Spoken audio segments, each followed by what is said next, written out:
अस्सलामुअलैकुम, good morning, सुबह खैर। एक नए दिन और एक नई सुबह के साथ मैं हूं आपकी होस्ट मुनीबा आसिफ और आप देख रहे हैं अपना पसंदीदा प्रोग्राम जागो लाहौर। जनाब, मैं बिल्कुल खैरियत से हूं, ठीक ठाक, और उम्मीद है कि आप सब लोग भी ठीक ठाक होंगे और अपनी जिंदगी बड़े अच्छे तरीके से गुजार रहे होंगे और कोरोना एसओपीज पर अमल दरामद करते हुए अपने और अपने प्यारों की जिंदगियों का भी ख्याल रख रहे होंगे। इंतजामिया की जानिब से आपको पता है कि लॉकडाउन में नरमी कर दी गई है और मार्केटों के औकात-ए-कार भी बढ़ा दिए गए हैं। अब अवाम पर और हम सब पर यह जिम्मेदारी आयद होती है कि कोरोना एसओपीज पर अमल दरामद को यकीनी बनाएं ताकि रोजगार भी चलता रहे, मईशत का पहिया भी ना रुके और सबकी जिंदगियां भी महफूज रहें। तो आप सबने यही करना है कि आपने एसओपीज का ख्याल रखना है, बाहर जाना है तो सोशल डिस्टेंसिंग का ख्याल रखना है। बढ़ते अपनी पहली स्टोरी की जानिब। तो जिंदगी में कामयाबी के लिए मेहनत इंतहाई जरूरी होती है। मेहनत के बगैर बड़े मकासद हासिल नहीं हो सकते, लेकिन मेहनत ऐसे अंदाज में की जानी चाहिए जिससे आपकी सेहत मुतासर ना हो।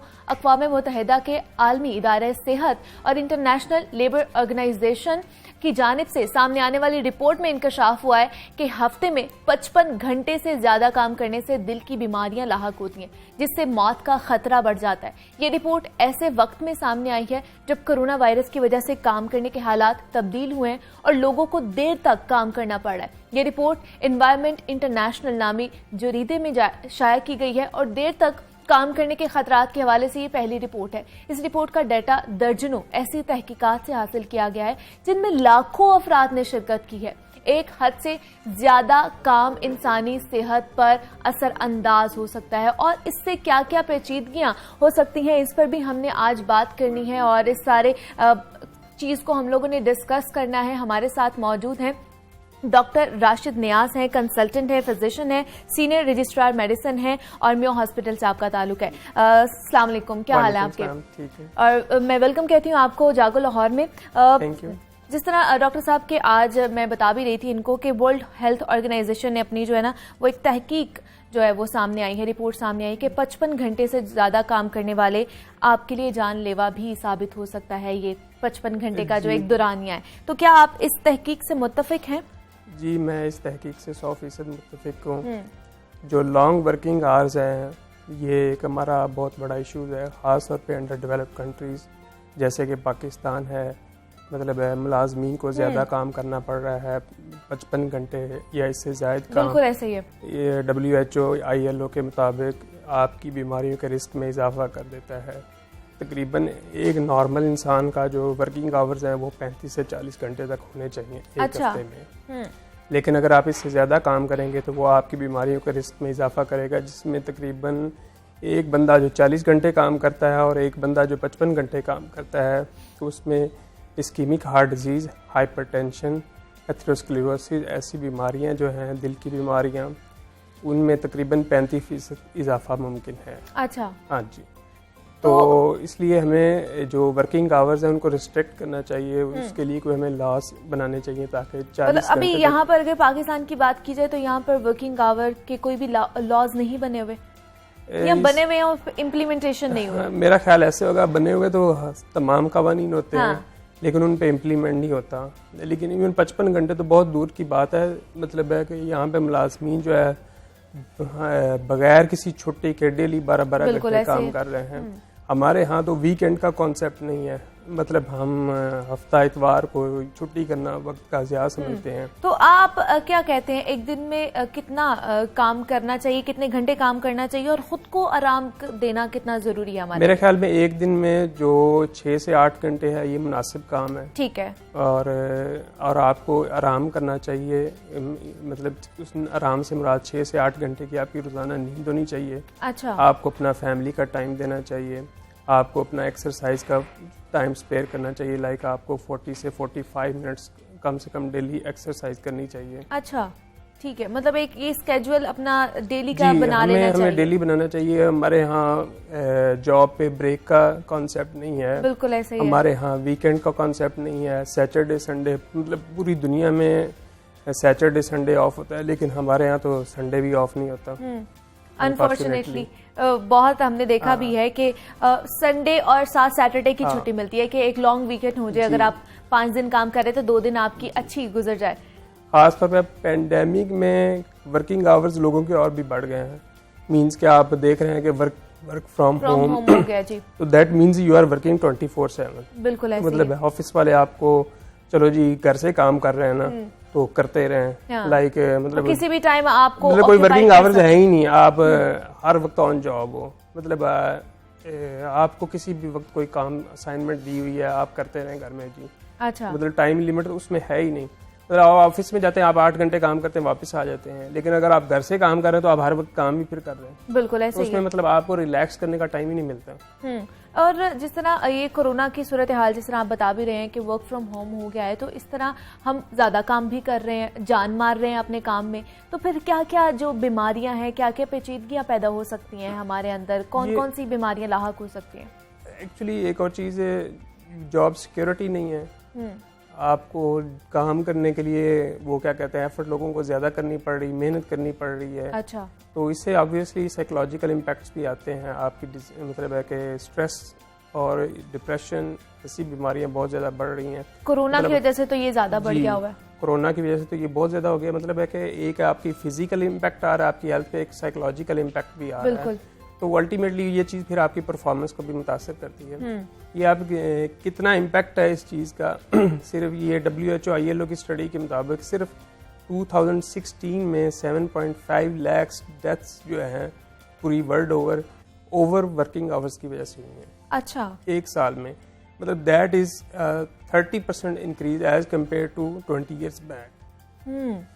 तो बहुत से लोग हमने ऐसे भी देखा है डॉक्टर साहब कि वो अपनी मर्जी से भी वर्किंग आवर्स अपने ज़्यादा कर लेते हैं या ओवरलोड कर लेते हैं खुद को। उसकी भी एक वजह है ना मतलब लोगों को पे उसके मुताबिक नहीं किया जाता, तो लोग अपने मतलब फैमिली को रन करने के लिए एक्स्ट्रा टाइम या ओवर टाइम या मजीद दो जॉब्स कर रहे हैं, लोग 3 जॉब्स कर रहे हैं। तो उसके बाद फिर ये चीज़ें जो है उनकी साइकोलॉजिकल जो एक एस्पेक्ट से दूसरी बात है कि आजकल चूँकि डिजिटल दौर है, मोस्टली जॉब्स कंप्यूटर्स पे बैठ कर हैं, सिटिंग जॉब्स हैं, लोग ऑफिस में बैठे हुए हैं, लॉन्ग वर्किंग आवर्स बैठे हुए हैं, तो आप ऑब्वियसली कोई फिजिकल एक्टिविटी नहीं कर रहे हैं, तो उससे मतलब आपके आइज़ पे भी स्ट्रेस पड़ रहा है, आप बैठ रहे हैं, आप वेट भी गेन कर रहे हैं, तो उससे मतलब आपका जो मैं पहले भी जिक्र कर चुका हूँ, इस तरह की जो बीमारियां हैं, हार्ट रिलेटेड, स्ट्रोक, हाइपरटेंशन, ऐसी बीमारियों का रिस्क बढ़ जाता है। और जिस तरह हम देख भी रहे हैं कि आजकल हम घर पर भी हैं और टेक्नोलॉजी की वजह से भी हम हर टाइम कनेक्ट रहते हैं। हम ऑफिस से जब घर जाते हैं हम तब भी काम कर रहे होते हैं, कुछ ना कुछ कर रहे होते हैं, हमें स्पेयर टाइम नहीं मिलता। तो क्या इसकी वजह से भी हम ज़्यादा डिप्रेशन का शिकार हो रहे हैं, एंजाइटी का शिकार हो रहे हैं? जी, हमारा ऑब्वियसली बच्चों से लेकर बड़ों तक का हमारा सबका स्क्रीन टाइम बढ़ गया है। हमारा जो ऑफिस है वो भी स्क्रीन पर है, और जो जब हम ऑफिस अगर हम बंद करते हैं, क्लोज करते हैं, तो उसके बाद भी हम मोबाइल को लेके बैठ जाते हैं। उसके बाद सोशल मीडिया का एक अपना स्ट्रेस है। तो इसका हल यही है कि हमें चाहिए कि हम अपना स्क्रीन टाइम कम करें, अपने आप को फिजिकल एक्टिविटीज़ में ज़्यादा इन्वॉल्व करें। अच्छा, हाँ, आउटडोर में जाएं। ऑब्वियसली कोरोना की वजह से हम आउटडोर भी उस तरह नहीं जा पा रहे हैं। बिल्कुल, तो ये भी एक कंट्रीब्यूटिंग फैक्टर है। कोरोना की वजह से लोग आइसोलेट हो गए हैं, लोग घरों में बैठ गए हैं, तो ये जो फिजिकल और साइकोलॉजिकल इम्पैक्ट्स इसके बहुत ज़्यादा देखे गए। और फिजिकली किस तरह हम लोग जो है वो इसका शिकार हो सकते हैं? कौन कौन सी बीमारियां हमें जो है वो लाहक हो सकती हैं? फिजिकली एक तो ये है कि आप बैठ के जब काम कर रहे हैं तो आपको ये बैक के भी इश्यूज बहुत ज़्यादा आ रहे हैं, स्पाइन के इश्यूज, सर्वाइकल स्पाइन की, इन एरियाज में स्पैज़म हो सकता है आपको। मतलब है कि जो दर्दों की बीमारियां हैं जो आमतौर पे ओल्ड एज में होती हैं वो आपको जल्दी लाक हो सकती हैं। उसके अलावा पहले भी जिक्र कर चुके हैं कि जो एक सीडेंट्री लाइफस्टाइल है या बैठ के काम करना, फिजिकली अपने आप को एक्टिव ना करना, इससे आपके अंदर जो एक तो आपका वेट गेन हो सकता है, दूसरा हमारा खाने पीने का स्टाइल भी कुछ बैठ के इस तरह का हो गया है कि हम जंक फूड ज़्यादा खा रहे हैं। मतलब सारे जो रिस्क हैं आपको इस तरफ लेके जा रहे हैं, इस्कीमिक हार्ट डिजीज, स्ट्रोक और हाइपरटेंशन, मतलब दिल की बीमारियां, फालिज और ये ब्लड प्रेशर के अमराज। अच्छा। और शुगर ये भी बहुत ज़्यादा हो गया हुआ है। तो इसका हल क्या है? क्या लगता है आपको इसका हल क्या निकल सकता है? क्योंकि हमने 8 घंटे काम करना ही करना है, बैठकर घर पे अगर काम कर रहे हैं तो बैठकर करना है। 2-3 तो क्या छोटी छोटी ब्रेक्स ले लें, उसके अंदर क्या करें? एक तो ये है कि आप हर 20 मिनट्स बाद स्क्रीन से 1 मिनट का ऑफ लें। अच्छा, ठीक है। मतलब अगर आप कंप्यूटर पे काम कर रहे हैं, आप 20 मिनट्स बाद अपनी स्क्रीन 1 मिनट के लिए छोड़ दें। ठीक है। और आप चाहे रूम के अंदर वॉक कर लें, मतलब आप अपनी आइज़ को भी रेस्ट दें, अपने आप को फिजिकली भी आप उस 1 मिनट में कोई छोटी सी एक्सरसाइज कर लें, फिर दोबारा बैठे। मतलब हर 20 मिनट बाद 1 मिनट की अगर आप ब्रेक लेते रहे तो आपका माइंड भी रिलैक्स रहेगा, आप फिजिकली भी बेहतर रहेंगे। अच्छा। दूसरा ये है कि एक आपको स्केड्यूल बनाना चाहिए एक्सरसाइज का। एक वीक में आपको एटलीस्ट 150 मिनट्स एक्सरसाइज करनी चाहिए। तो वो आप मतलब आप अगर एक दिन में 30 मिनट्स करें तो आप हफ्ते में 5 दिन भी करें एक्सरसाइज, तो वो आपके कंप्लीट होते हैं। तो हमें एक्सरसाइज का स्केड्यूल बनाना चाहिए। हमें एक अगर टाइम मिल सके लोगों को तो पावर नैप का कॉन्सेप्ट होना चाहिए। मतलब दिन को आप थोड़ा सा एक 20-25 मिनट या आधा घंटा एक ब्रेक लेके आप रेस्ट कर रहे हैं। तो मतलब ऐसी वैसे सहूलियात ऑफिस में होनी चाहिए, कॉर्पोरेट ऑफिस में एटलीस्ट, ताकि जहाँ पे मुलाजमीन आराम कर सकें, थोड़ा रिलैक्स कर सकें। मतलब और गवर्नमेंट को इस हवाले से कम अच्छे जो ऑर्गेनाइजेशंस हैं उनको बाउंड करना चाहिए कि वो इन चीज़ों को अपने मुलाजमीन को फैसिलिटेट करें, ताकि लोगों में इस तरह की बीमारियों का रिस्क कम हो। और जिस तरह आप बता भी रहे हैं कि एक्टिविटीज़ में करना चाहिए और एक्सरसाइज को अपनी लाइफ का हिस्सा बना लेना चाहिए, डेली रूटीन का। तो किस तरह की एक्सरसाइज हमें करनी चाहिए? अगर हम 8 घंटे के बाद कर रहे हैं, हल्की फुल्की कर लेनी चाहिए या थोड़ी हैवी करनी चाहिए? है एक्चुअली जो मैंने बताया 30 to 40 मिनट से even brisk walk that would be sufficient. अगर आप ओवरवेट नहीं है तो 30 to 40 मिनट्स की ब्रिस्क वॉक या जॉगिंग ये भी काफ़ी है, अगर आप एक्सरसाइज नहीं कर पा रहे। ठीक है। तो बाकी ये है कि सिंपल है जो एक्सरसाइजेज हैं, आपको आजकल तो एक्सरसाइज सीखना कोई इतना मुश्किल नहीं रहा। आपको इस सोशल मीडिया जैसे यूट्यूब है, आपको इस हवाले से काफ़ी गाइडेंस मिल जाती है। तो इवन मतलब है कोई मुश्किल एक्सरसाइज से मुराद कोई मुश्किल कॉन्सेप्ट नहीं है। अच्छा। आप सिंपल 30-40 मिनट्स जॉगिंग भी कर लें तो वो इनफ है। अगर आपके करीब कोई पार्क नहीं है, आप घर की छत पे कर सकते हैं, लॉन में कर सकते हैं, इवन आप कमरे में कर सकते हैं। और जो लोग अफोर्ड कर सकते हैं ट्रेडमिल वगैरह भी रख सकते हैं। बिल्कुल ऐसे ही। और जिस तरह आपने कहा भी पावर नैप का एक कॉन्सेप्ट जो है ना हमारी जिंदगी से खत्म हो गया। इवन के जो रात को हम लोग नींद लेते हैं वो भी पूरी 8 या 8 घंटे की नहीं लेते। तो स्ट्रेस की वजह से भी ये हो रहा होता है कि हमें नींद नहीं आ रही होती, हमारे ऊपर काम का वर्कलोड इतना होता है कि हम वो पावर नैप या वो नींद अच्छी वाली ले नहीं रहे होते। तो उसकी वजह से भी फिर मसले बड़े होते हैं। जी, पावर नैप का तो मेरा ख्याल है अब शायद ही कोई लेता हूँ। ठीक है, तो वरना तो जो बंदा शायद सिर्फ बच्चे ही लेते हैं और कोई बड़ा नहीं लेता। बच्चे भी इवन नहीं लेते अब तो। ठीक है, तो बड़ों के लिए तो बहुत ही मुश्किल हो गया, क्योंकि मेरा नहीं ख्याल कोई ऐसी जॉब हो जो आपको दोपहर को रिलीव कर देती और आप जाके पावर नैप ले सकते। बिल्कुल ऐसे ही है। तो मतलब है कि जो इवन आप बैंकिंग आवर्स भी देख लें 9 to 6 हैं। ठीक है, और वो भी 9 to 6 पब्लिक के लिए हैं, वो अपने मुलाजमीन को वो कब छोड़ते हैं वो तो बाद की बात है। तो ऐसी तो इसका बेस्ट हाल तो ये है कि ऑफिस के अंदर स्पेस होनी चाहिए। मतलब आप जो अच्छे इदारे हैं दुनिया में वो इन चीज़ों का ख्याल रख रहे हैं, अपने मुलाजमीन को रिलैक्स कर रहे हैं इस लिहाज से कि रिलैक्स कर रहे हैं। और दूसरा हमने देखा है कि बाहर के ममालिक की अगर बात की जाए, हम उनकी तरफ ही देखते हैं। कोई भी हम लोगों ने चीज़ अडेप्ट करनी हो तो वहाँ पर इतवार के साथ हफ्ते की छुट्टी होती है, ताकि आपका वीकेंड अच्छा गुजर जाए और अगले जो 5 दिन है आप उनके लिए एनर्जाइज हो जाए। तो यहाँ पर हम कहते हैं कि हफ्ते की छुट्टी जो है वो ज़िया है शायद। तो आप इससे सही समझते हैं या गलत है ये बिल्कुल वीकेंड लॉन्ग वीकेंड होना चाहिए। सैटरडे संडे ऑफ होना चाहिए, ताकि आप लोग 5 दिन काम करें और 2 दिन आप अपने आप को किसी हेल्दी एक्टिविटी में इन्वॉल्व करें और अपने आप को रिफ्रेश कर सकें, ताकि आप नेक्स्ट वीक के लिए अपने आप को रेडी कर सकें। डॉक्टर राशिद नियाज हमारे साथ मौजूद थे। कंसल्टेंट फिजिशियन है, सीनियर रजिस्ट्रार मेडिसिन है और म्यो हॉस्पिटल से उनका ताल्लुक है, और उनका शुक्रिया अदा करते हैं। और आपसे भी यही दरख्वास्त है कि WHO की जानिब से ये रिपोर्ट शाया की गई है कि 55 घंटे हम लोग अगर एक हफ्ते में काम करते हैं तो ये हमारी सेहत के लिए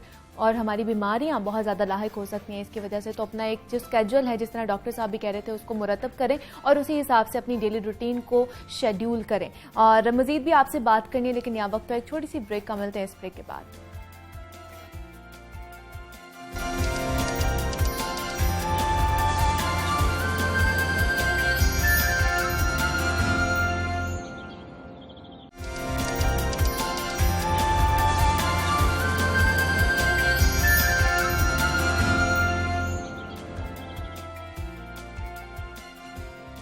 वेलकम बैक टू जागो लाहौर। जनाब, अब कुछ बात कर लेते हैं पाकिस्तान में राइज निज़ाम इंसाफ के हवाले से। तो जराइम में मुलव्वस कम उम्र बच्चों के लिए जुवेनाइल जस्टिस सिस्टम का कानून 2018 में कौमी असम्बली से मंजूर होने के 3 साल बाद भी सूबों में इसके रूल्स अमल में नहीं आ सके। 5000 कमसन मुलजिम 3 साल में भी जुवेनाइल जस्टिस सिस्टम एक्ट के रूल्स ना बनने की सजा भुगत रहे।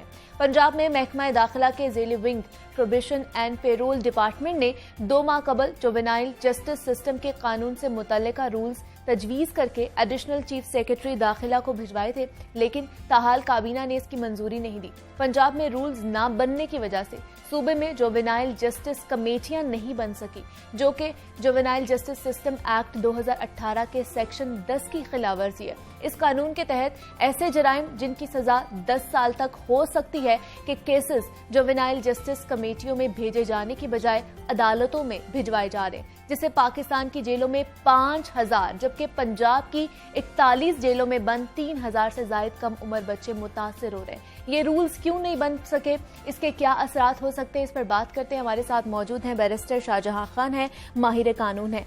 मैं आपको खुश आमदीद कहती हूँ जागो लाहौर में। कैसे हैं आप? जी मैं अल्हम्दुलिल्लाह बिल्कुल ठीक ठाक and thank you Muniba for having me on your show. Shahjahan, juvenile system के बारे में हमें बताइएगा कि अमूमन किस उम्र तक के बच्चे इसमें होते हैं और ये किन जराइम की बना पर जेल में होते हैं?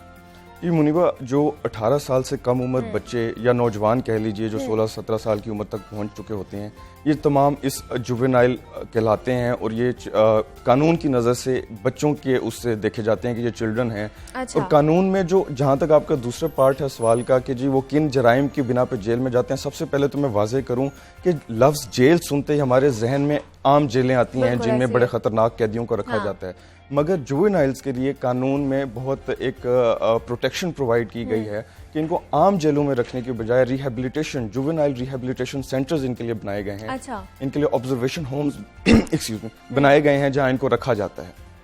लेकिन क्या हकीकत में ऐसा है या नहीं, उस पर तो मैं आगे चल के बात करूंगा। और जिन जराइम की बिना पे देखिए, जराइम में कोई तफरीक नहीं है। अच्छा। जो किसी बड़े शख्स के लिए, बड़ी उम्र के शख्स के लिए जुर्म है, वो बच्चे के लिए भी उसी तरह जुर्म है। ठीक है। फर्क सिर्फ उस वक्त आता है कि जब क्रिमिनल जस्टिस सिस्टम बच्चे की कम उम्र का ख्याल करते हुए उसको बहुत सारी प्रोटेक्शंस देता है। फर्क वहां पे आता है। जराइम में किसी किस्म की तफरीक नहीं है। बच्चा अगर कोई कत्ल करेगा तो वो भी उसी तरह रिहेबिलिटेशन सेंटर्स में जाएगा, उसी तरह कानून के पूरे एक अमल से गुजरेगा। ऐसे ही है, बिल्कुल ऐसे ही है। और जिस तरह हमने देखा भी है कि ये जो एक्ट था ये 2018 में मंजूर हो चुका था कौमी असम्बली से, लेकिन सिर्फ रूल्स की बना पर अभी तक जो कमसन बच्चे हैं हमारे पंजाब की अगर बात की जाए तो 41 जेलों में अभी भी कमसन बच्चे जो है रिलीफ उनको नहीं मिला। तो क्या आप बता सकते हैं कि ये कानून है क्या और इस पर अमल दरामद क्यों नहीं हो रहा और ये कानून की खिलाफ वर्जी नहीं है? देखिए इसमें जहां तक अगर आप मेरी राय लीजिए तो रूल्स बनना इतना बड़ा मसला नहीं है। अच्छा। क्योंकि अगर इस कानून को पढ़ा जाए तो ये बिल्कुल मुकम्मल और एक जामे कानून है। इसके प्रियम्बल को पढ़ने से इसका मकसद वाज़ेह होता है। अच्छा। इसके मकसद में बड़ा क्लियर लिखा गया है कि इस एक्ट का मकसद है to provide for juvenile justice system, criminal justice system and reintegration, social reintegration of juveniles. तो ये रास्ता भी देता है, ये मंजिल भी देता है। रास्ता क्या देता है ये कानून कि आपने criminal justice system specially juveniles के लिए बनाना है, जिसके अंदर बड़ा वाज़ेह है अगर इस कानून को देखें कि इसकी इन्वेस्टिगेशन कोई भी सब इंस्पेक्टर रैंक से कम का ऑफिसर नहीं कर सकता। अच्छा। वो भी एसपी रैंक के ऑफिसर की सुपरविजन में। अच्छा, किसी भी फौजदारी मुकदमे में सिर्फ क्रिमिनल इन्वेस्टिगेशन होती है, मगर जुवेनाइल्स के केसेस में 18 साल से कम उम्र मुजरिमों या मुलजमों के केसेस में सिर्फ ये नहीं होता बल्कि सोशल इन्वेस्टिगेशन रिपोर्ट भी एक प्रोबेशन ऑफिसर तैयार करके अदालत में जमा करवाता है। अच्छा। जिसका मकसद ये होता है कि उस बच्चे का सोशल बैकग्राउंड, उसका मॉरल बैकग्राउंड, उसका एजुकेशनल बैकग्राउंड, वो तमाम महरकात कि जिसकी बिना पर उसने कम सनी में ये गलत चॉइस ली जिंदगी में, या गलत फैसला लिया, गलत स्टेप लिया, कोई जुर्म किया या उस पर इल्जाम है किसी जुर्म का, तो वो क्यों लिया, उन महरकात को जानना बहुत जरूरी है। अब इसके अंदर हम मजीद अगर आगे चलें तो आप देखेंगे आम जो मुल्जमान होते हैं 18 साल से ज्यादा उम्र के, उनको हथकड़ियां लगाई जाती हैं। जुवेनाइल्स तो यहाँ पे देखा 18 साल से कम उम्र के बच्चों को भी हथकड़ियां। जी, इम्प्लीमेंटेशन तो बिल्कुल एक इशू है, लेकिन कानून की जहां तक हम बात करें तो कानून ने उनको प्रोटेक्शन दी। आम जो कैदी होते हैं उनसे लेबर का काम लिया जाता है। अच्छा। लेकिन जुवेनाइल्स के केसेस में ऐसा नहीं होता, बल्कि कानून ने यह जिम्मेदारी डाली है रियासत पे कि वो इन कैदियों को, इन कम उम्र बच्चों को तालीम देंगे, टेक्निकल एजुकेशन देंगे, वोकेशनल कोर्सेज करवाएंगे, ताकि ये कल को इस मुल्क का कारामद शहरी बन सकें। फिर इससे मजीद आगे इनको जेलों में नहीं रखा जाएगा, जैसे मैंने पहले जिक्र किया कि रिहेबिलिटेशन सेंटर्स में रखा जाएगा। फिर इसके अंदर सबसे आगे जगह अगर चल के देखा जाए तो इसके अंदर एक ऑल्टरनेट जो प्रोवाइड करने की कोशिश की गई, यहाँ पे किसी हद तक कहा जा सकता है कि रूल्स का बनना जरूरी है, ताकि जो ऑल्टरनेट मेथड्स हैं जो अदालत में जाए बगैर इनके केसेस अगर हो जाएं तो वो बेहतर है। अदालती निजाम पे भी अगर आए तो अलहदा से इनके लिए अदालतें रखी गई हैं। और उन अदालतों की न सिर्फ जुरिस्डिक्शन फर्क है बल्कि उनकी प्रेमिसेस भी फर्क है। उनको आम अदालतों के साथ उनके नहीं बनाया गया, बल्कि उनको अलग किसी जगह बनाया जाता है, ताकि जो बच्चे हैं, चाहे वो मुल्जिम है या चाहे कोई कंप्लेनेंट बच्चा है, तो उसको उस प्रोसेस से ना गुजरना पड़े, आम अदालतों में आके लोगों को हथकड़ियों में ना देखना पड़े, अजीब अजीब होलियों में लोगों को ना देखना पड़े, रश हो जाता है, लोगों के झगड़े हो जाते हैं। उनको इस सब से बचाने के लिए कि इनके जहन पर किसी किस्म का कोई असर ना पड़े, इन अदालतों को बिल्कुल अलहदा बनाया जाता है। और इसका जहां तक है कि मैंने बताया कि रास्ता ये दे दिया गया, ये सारा प्रोसेस उसका रास्ता है। मंजिल क्या है, प्रीएम्बल, फिर मैं वापस जाऊंगा कि सोशल रीइंटीग्रेशन ऑफ जुवेनाइल्स, कि उनको वापस एक कारामद शहरी बनाया जा सके। लेकिन शाहजहां, जिस तरह आपने कहा कि हथकड़ियां भी नहीं लगाई जाती कम से कम बच्चों को, लेकिन हमने 6-6, 7-7 साल के, जैसे पहले भी मैंने आपको कहा है कि बच्चों को देखा है कि उनके हाथों पे हथकड़ियां लगी और उन्हें अदालत पेश किया जा रहा है। तो क्या पुलिस भी इस चीज़ की इंसानी हुकूक की खिलाफ वर्जी कर रही है, या वो भी इस चीज़ के खिलाफ है? जी बिल्कुल इसी तरह है। देखिए, कानून कागज में तो लिख दिया जाता है, किताबों में तो आ जाता है, अब जो उसकी इम्प्लीमेंटेशन है, उसकी ग्राउंड के ऊपर जो उसको अप्लाई करना है, तो वो किसकी जिम्मेदारी? वो पुलिस की जिम्मेदारी है, लॉ इन्फोर्समेंट एजेंसीज की जिम्मेदारी है। लेकिन वो जिम्मेदारी अपनी क्यों नहीं निभा पा रहे? इसके कई फैक्टर्स हैं। आप देखिए, सबसे पहले लैक ऑफ ट्रेनिंग है। आपकी पुलिस को क्या स्पेशल ट्रेनिंग दी जाती है अलग से कि जुवेनाइल्स को कैसे ट्रीट करना है? उस ट्रेनिंग अगर दी जाती है तो उसका मेयार क्या है? उसके बाद क्या सोशल अवेयरनेस है? पुलिस वाले या कोई और इदारे हों, वो हम में से ही हैं, इसी सोसाइटी, इसी माशरे का हिस्सा है। क्या इस माशरे में ये सोशल अवेयरनेस है कि बच्चों का किस तरह ख्याल रखना है? क्या सिविक ड्यूटी, सिविक रिस्पॉन्सिबिलिटी पूरी करने का एहसास है?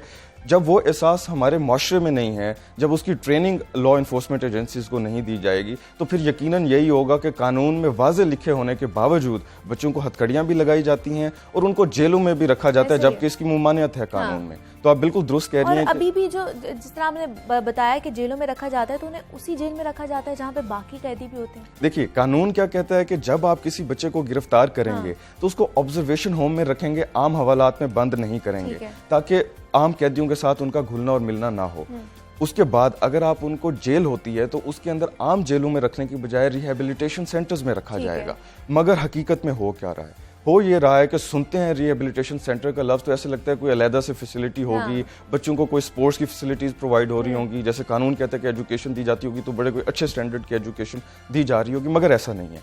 आम जेलों के अंदर ही जुवेनाइल वार्ड्स बना दिए जाते हैं, और वो भी कागजों में, जबकि हकीकत में सुनने में ये आ रहा है क्योंकि जेलें ओवर क्राउडेड हैं, जगह है नहीं, तो मजबूर हो के कानून की खिलाफ वर्जी कर ली जाती है कि उन बच्चों को आम कैदियों के साथ रखा जाता है। और तफ्तीश के दौरान भी जो ऑब्जर्वेशन होम्स का कानून रिक्वायरमेंट रखता है वो भी पूरी नहीं हो रही, बल्कि आम हवालात में रखा जाता है। और उसी तरह पुलिस अपने रिवायती तरीके से उनसे भी तफ्तीश करती है। और इसकी बिल्कुल दुरुस्त बात है कि इम्प्लीमेंटेशन वहाँ पर नहीं हो रही, कागजों में जरूर लिख दिया गया। और जिस तरह आप बता भी रहे थे कि इस एक्ट में ये है कि अगर बच्चों को गिरफ्तार कर लिया जाता है, उनको सजा भी हो जाती है, तो उनको तालीम भी दी जाती है, उनको कोई स्किल्स भी दी जाती है। यहाँ पर ऐसा कुछ भी नहीं हो रहा, उनकी सलाह की जाती है, कुछ भी नहीं है यहाँ पे बिल्कुल भी ऐसा कुछ भी नहीं हो रहा, किसी किस्म का कोई बंदोबस्त नहीं किया जाता। मैंने वही जैसे पहले जिक्र किया कि देखिए, जुवेनाइल वार्ड्स तो उन्हीं जेलों के अंदर बना दिए जाते हैं जी, स्पेस नहीं है कई और और उसके बाद बच्चों के ऊपर कोई चेक एंड बैलेंस है नहीं, उनको आम कैदियों के साथ रखा जाता है। देखिए, कानून का मकसद रिहेबिलिटेशन है।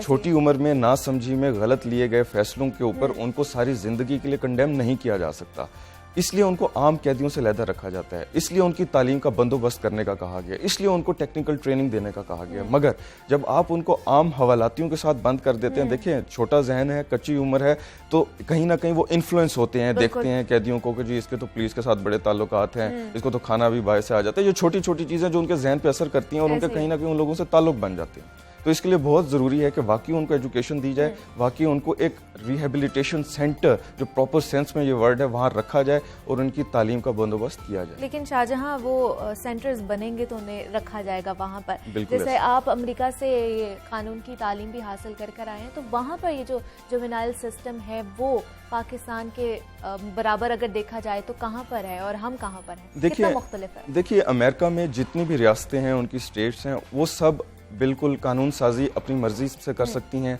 उनके ऊपर किसी किस्म की कोई पाबंदी नहीं। हर रियासत का उसके ऊपर जुवेनाइल जस्टिस के ऊपर अपना कानून है। ठीक है। मगर अगर हम उसको ओवरऑल देखें तो कागजों में अमेरिका ने भी बहुत अच्छा काम किया हुआ है, कागजों में हमने भी बहुत अच्छा काम किया हुआ है। हम में और उनमें फ़र्क कहाँ आता है? हम में और उनमें फ़र्क आता है कि जब उस कानून की अमलदारी का सवाल पैदा होता है। ठीक है। कि उनकी ट्रेनिंग मुकम्मल है, उनकी इक्विपमेंट्स उनके पास मौजूद हैं, उनके सोशल अवेयरनेस बहुत ज़्यादा है, उनको मालूम है कि ये सिर्फ एक बच्चा नहीं है, उनको मालूम है ये सिर्फ एक मुजरिम नहीं है, बल्कि वो उसको इस मुल्क, अपने मुल्क का फ्यूचर ट्रीट कर रहे होते हैं। देखिए, जो भी बच्चा है कम उम्री में अगर उसने गलती की है, जुर्म किया है, तो कल को जब वो बाहर आएगा तो वो कल को एक फैमिली भी बनेगा, उसका कल को इन्फ्लुएंस भी होगा 2 लोगों पे, 4 लोगों पे। अगर आज उसकी हिफाजत करेंगे तो कल वो आपके मुल्क के मुस्तकबिल की हिफाजत करेगा। और इस चीज़ की अवेयरनेस अमेरिकन इंस्टीट्यूशंस को है।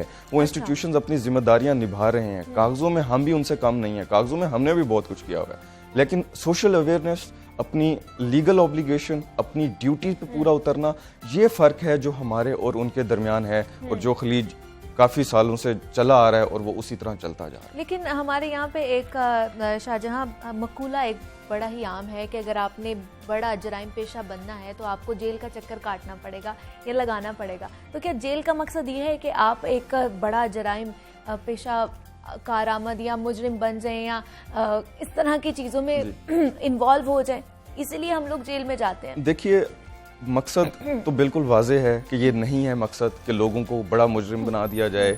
उन्होंने अगर छोटी चोरी की है तो उनको बड़ी चोरी की तरफ राग़िब कर दिया जाए, उनको ऐसे लोगों की सोबत में रखा जाए कि जो हार्डेंड क्रिमिनल्स हैं, जो आदी मुजरिम हैं, जो अपने साथ बाकी लोगों को भी इन्फ्लुएंस कर सकते हैं। ऐसा हरगिज़ नहीं है। और ये बड़ा अनफॉर्चुनेट है कि ऐसे मकूले हमारी सोसाइटी में हैं, क्योंकि ये हो रहा है।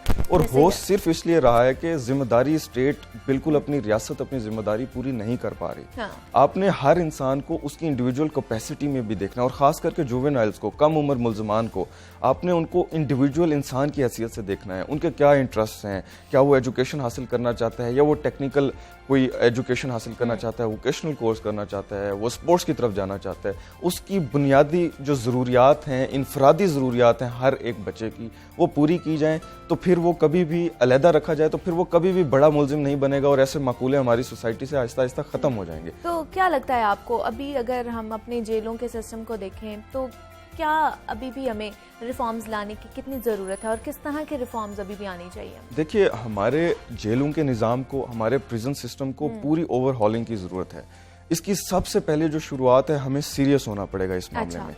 मैं आपको इसकी एक मिसाल देता हूँ। आपने इस शो के स्टार्ट में अभी बिल्कुल सेगमेंट के स्टार्ट में कुछ फिगर्स दिए थे। अगर आप सिर्फ पंजाब को ले लीजिए, पंजाब प्रिजन की वेबसाइट पे जाइए, पंजाब हुकूमत की, तो आपको नज़र आएगा कि जो फिगर्स हैं कि कितने बच्चे इस वक्त जेलों में हैं, कितने बच्चे अंडर ट्रायल हैं, कितने बच्चों के ट्रायल गुजर चुके हैं। अगर आप वो सारा देखें तो कितना अनफॉर्चुनेट है कि 2019 में वो आखिरी बार अपडेट हुआ।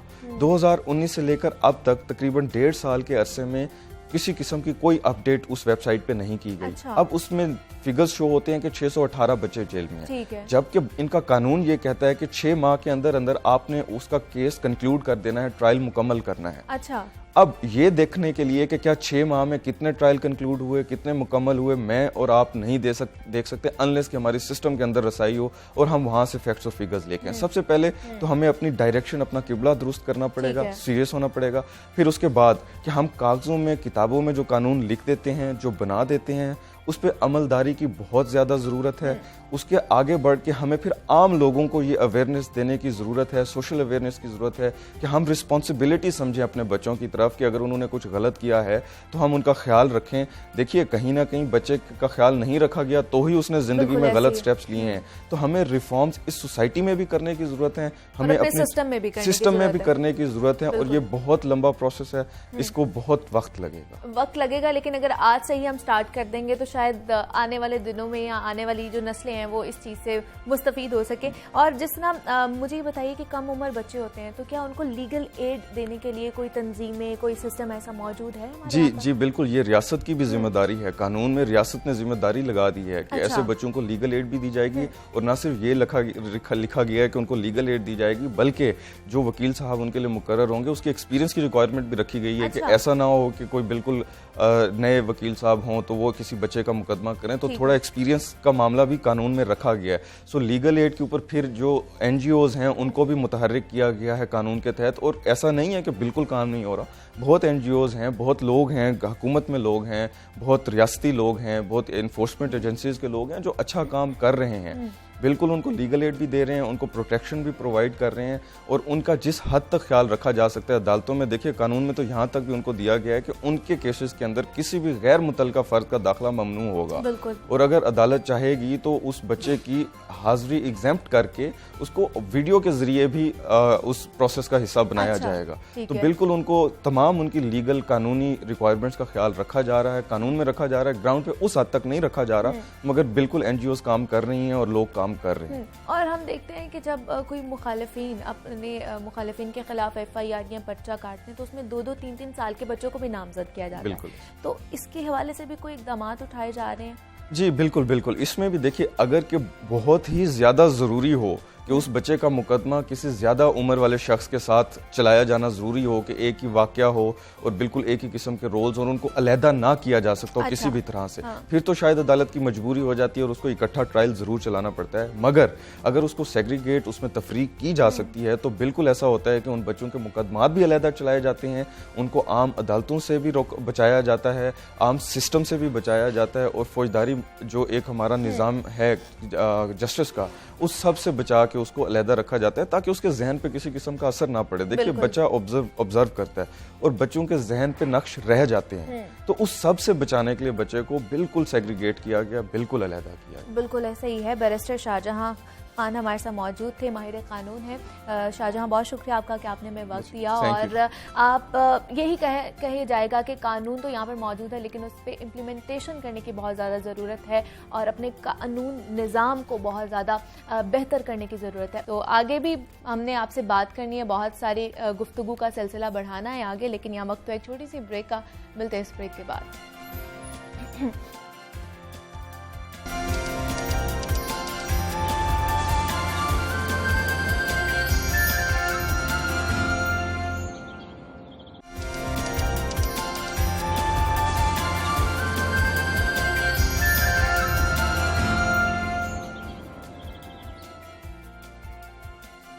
वेलकम बैक टू जागो Lahore and very good morning जनाब। अब कुछ बात कर लेते हैं सुर और संगीत के हवाले से। तो मैं बारहा ये कहती रहती हूँ कि पाकिस्तान की जो ज़मीन है वो बहुत ही ज़रखेज़ है और यहाँ पर टैलेंट की कमी नहीं है, और जागो लाहौर का प्लेटफॉर्म भी यहाँ पर नए नए टैलेंट को आपसे मुतारिफ कराता रहता है, आपकी मुलाकात करवाता रहता है उनसे, ताकि आपको पता चले कि पाकिस्तान में कितना टैलेंट भरा हुआ है। और आज भी एक ऐसे ही मेहमान हैं जिनको हमने मदऊ किया है, जो सूफ़ी मौसीकार हैं और ना कि सिर्फ पाकिस्तान में म्यूजिशियन और गाना गा चुके हैं, बल्कि सरहद पार भी वहाँ पर जाकर अपनी जो सुर के जो ताल हैं या उसका जो जादू है वहाँ पर भी सर चढ़कर बोल रहा है उनका। तो उनसे आपकी मुलाकात कराते हैं। अहमद हसन खान हमारे साथ मौजूद है और उनसे जानेंगे कि उनका आगाज़ कब से हुआ और कितनी देर हो गई है वो कि इस फील्ड में है वो। अहमद, मैं आपको खुश आमदीद कहती हूँ जागो लाहौर में। कैसे हैं आप?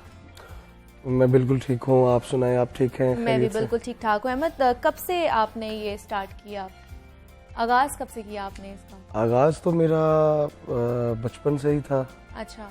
क्योंकि एक बहुत बड़े घराने से बिलोंग करता हूँ मैं, जस्ट लाइक शाम 84। अच्छा। पटियाला, ऐसे हमारा भी घराना है बहुत। ठीक है, हाँ। सो मुझे कंटिन्यूसली तो मुझे अप्रॉक्सीमेटली 17 ईयर्स ओल्ड क्लासिकल। अच्छा, 17 साल हो गए आपको? प्रोफेशनल मेरा जो है वो क्लासिकल है। अच्छा। सो क्लासिकल भी कर रहे हैं साथ, लेकिन उसके बावजूद हम सूफ़ी कलाम जो है, जैसे कि जितने भी हमारे औलिया कराम गुजरे हैं, उन्होंने जो मैसेज कन्वे किया है, हमारी जितनी भी यंग यूथ है, मैं उन सबको ये मैसेज कन्वे करना चाह रहा हूँ कि जो सूफी कलाम है उसमें क्लासिकल भी आ जाता है, बिल्कुल ऐसे उसमें मैसेजेस भी बहुत ज़्यादा हैं जो कि हमारी सलाह के लिए, इंसानियत के लिए ये इनफ है। बिल्कुल ऐसे तो मैंने वो एक जॉनर जो है वो सिलेक्ट किया है कि जो सूफी कलाम है उससे हमारी जितनी भी यंग यूथ है, जितने भी गर्ल्स हैं, बॉयज हैं, उन सबको एक तो जो ओरिजिनलिटी होती है, मौसीकी की गज़ा होती है, हम वो उनको दें। बिल्कुल ऐसे ही है, मतलब क्योंकि आपका जो natural music जो genre है वो जी। सूफी म्यूजिक है, क्लासिकल बिल्कुल, है, बिल्कुल। इसी को लेकर आप चल रहे हैं। तो इंटरेस्ट जानना चाह रहे हैं हम कि इंटरेस्ट कब पैदा हुआ? बचपन से आप कर रहे हैं, लेकिन एक होता है ना- इंटरेस्ट तो मुझे बचपन में छोटा सा था। हमारे घर में बहुत बहुत अच्छे और बहुत बहुत बड़े फनकार गुजरे हैं। अच्छा। गुलाम अली खान साहब, और उनका मैं स्टूडेंट भी हूँ, नेफ्यू भी हूँ। अच्छा। और 2008 को इंडिया का एक कंपटीशन आया था इधर, ठीक है। जो साहिर अली बग्गा जी हैं, वो मेरे बड़े भाई हैं। अच्छा। Is a very biggest music arranger and tuner and each and everything, बिल्कुल ऐसे। Very good. उनके पास ऑडिशंस आए थे तो उन्होंने मुझे भी कॉल की। तो यहाँ पे काफी ज्यादा तादाद में लोग थे। अच्छा। बहुत ज्यादा। तो मैं तो तब काफी ज्यादा छोटा था, तो मैं तो इस सिलसिले से नहीं था आया, तो वैसे गाता था, गाने का शौक था। तो पापा ने कहा कि आप गाओ थोड़ा सा। ठीक है। तो मैं जैसे ही ऑडिशन मैंने दिया, तो आप यकीन माने कि वहाँ पे ऑडिशन में ही मैं कोई 3 से 4 दफ़ा वंस मोर हुई। अच्छा। फिर मैं सिलेक्ट हुआ। उसमें अली अब्बास भी थे, अकबर बशीर जो कि मेरे बड़े अच्छे भाई हैं, बहुत अच्छा गा रहे हैं, ठीक वो है। भी थे। और हम इधर से 3 लोग गए थे बॉम्बे में। अच्छा। लक्स जुनून कुछ कर दिखाने का कंपटीशन था, ठीक है। और बहुत ही टफ और बहुत ही कमाल का कंपटीशन था। वहाँ पे पार्टिसिपेट किया, फिर वहाँ से वापस आए। फिर रिसेंट मैंने अभी कुछ 6-7 महीने पहले मैंने सनम मारवी जी के साथ सूफी कलाम किया है। ठीक है। उसमें जो कलाम की कंपोजिशन है वो खुद मेरी अपनी है। अच्छा। और लिरिक्स भी जो है वो मेरे अपने हैं। ठीक है। और ये है कि अभी कलाम किया है। अभी नेक्स्ट एक मैं सूफी कलाम कर रहा हूँ, वो मैंने इस्माइल दरबार जी के साथ प्रोजेक्ट किया था। ठीक है। जस्ट लाइक भरदो जोली हमद, अच्छा। वैसी मैंने एक कंपोजिशन की है। ठीक है। तो उसको मैं करना तो हमने इंडिया में था उसको, लेकिन मैं सोच रहा हूँ कि अब उसको पाकिस्तान में ही बना लिया जाए। बिल्कुल। और अभी आपने बताया भी कि सनम मारवी साहिबा के साथ भी आपने एक तैयार किया है ट्रैक 7-8 महीने पहले, तो क्या एक उसकी भी बोल कुछ सुना दें हमें? जी बिल्कुल। उसके बोल राग एमन कल्याण है, उसमें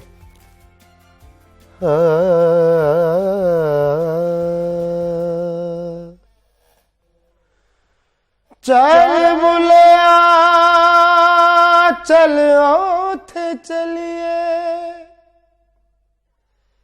जिथे सारे ने ना कोई साड़ी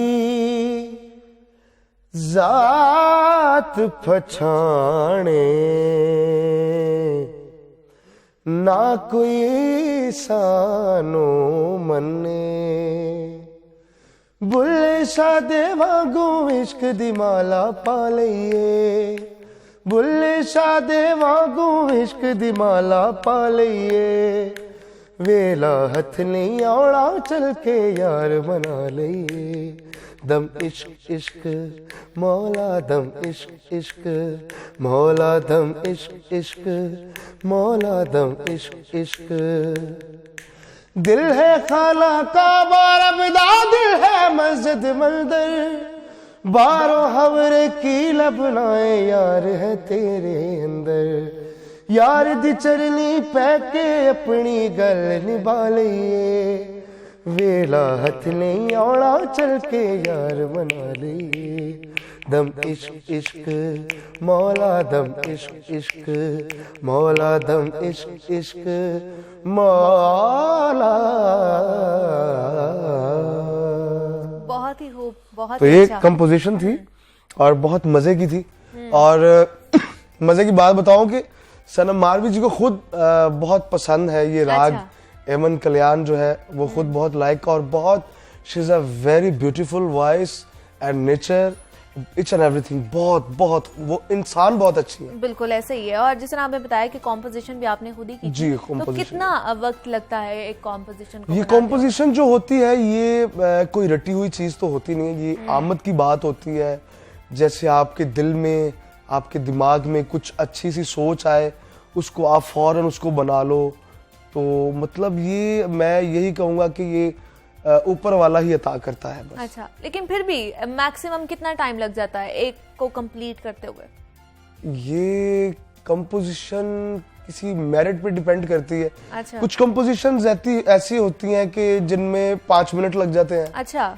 कुछ कंपोजिशंस ऐसी होती हैं कि जिनमें तकरीबन 10 दिन भी लग जाते हैं, 15 दिन भी लग जाते हैं। अच्छा। क्योंकि उसकी रिक्वायर के मुताबिक अगर वो नोट अगर आप चाह रहे हैं वो बिल्कुल परफेक्ट ट्यून में ऐसे आए नोट, तो फिर ही ट्यून का मजा है। बिल्कुल अदरवाइज ऐसे कोई ट्यून का तो मजा। किससे सीखा, किससे है, ट्रेनिंग किससे ली है आपने?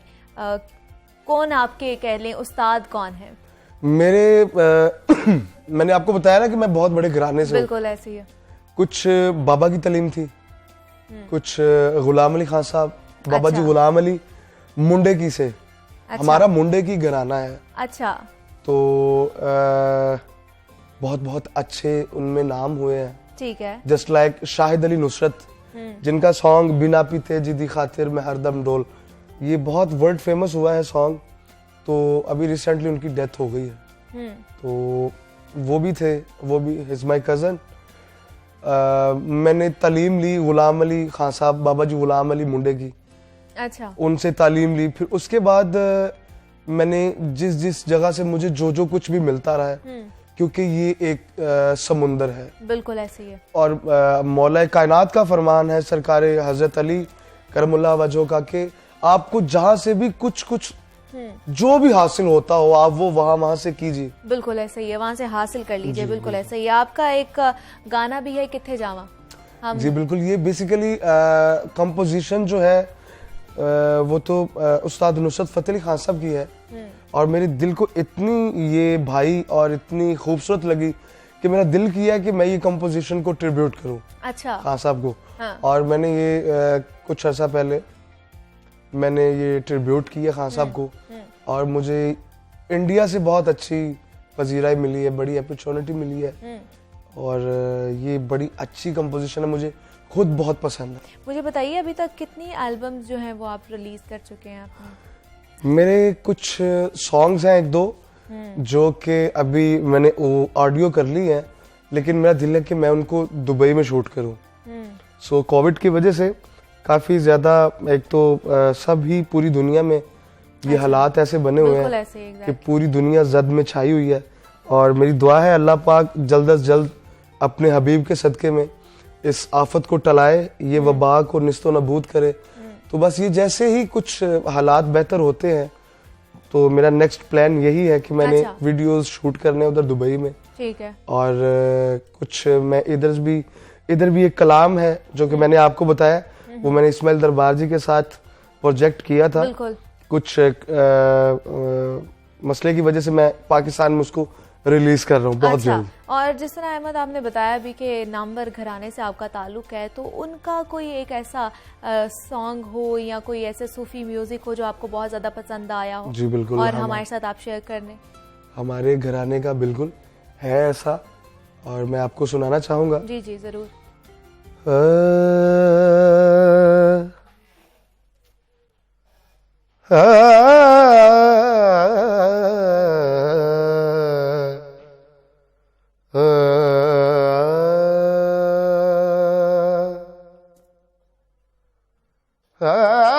टुर गया यार दिला दे जानी,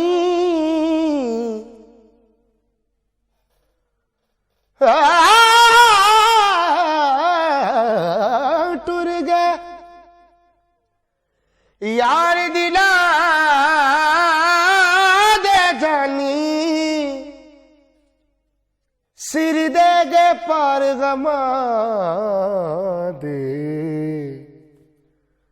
नहीं सी उम्मीद, नहीं सी उम्मीद जुदाया वाली,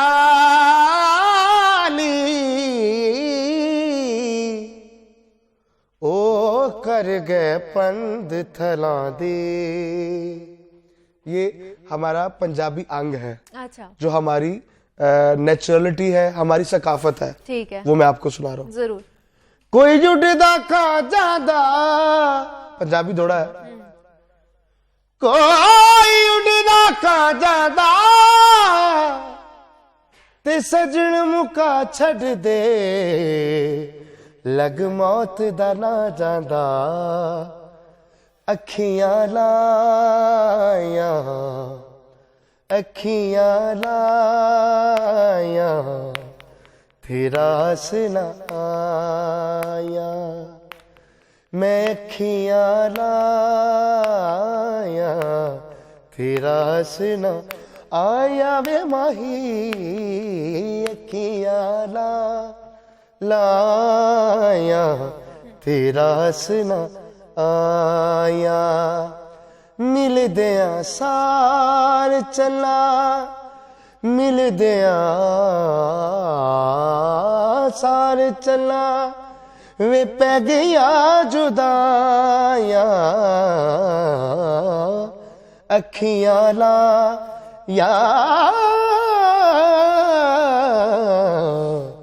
तेरा हंसना आया। बहुत खूब, बहुत thank you so much. Ahmad Hasan Khan हमारे साथ मौजूद थे। अहमद, बहुत शुक्रिया आपका कि आपने Thank you so much. वक्त दिया और Thank you आप so यहाँ much. पर आए हैं। और मुझे खुद बहुत अच्छा फील हुआ है, और जागो लाहौर बहुत ही मजे का शो है, बहुत ही एंजॉय किया है, बहुत मजा है, और सब टीम को कांग्रेट्स बोलता हूँ विद आपको। आप खुश रहें सदा, और ऐसे ही अच्छे अच्छे आर्टिस्टों को बुलाते रहें। अल्लाह सब बिल्कुल कुछ। बिल्कुल, हमारी तरफ से भी आपके लिए बेस्ट विशेस हैं कि आप इसी तरह पाकिस्तान का नाम रोशन करते रहें। मुझे इजाजत दीजिए, कल दोबारा आपसे मुलाकात होगी। अल्लाह हाफ़िज़।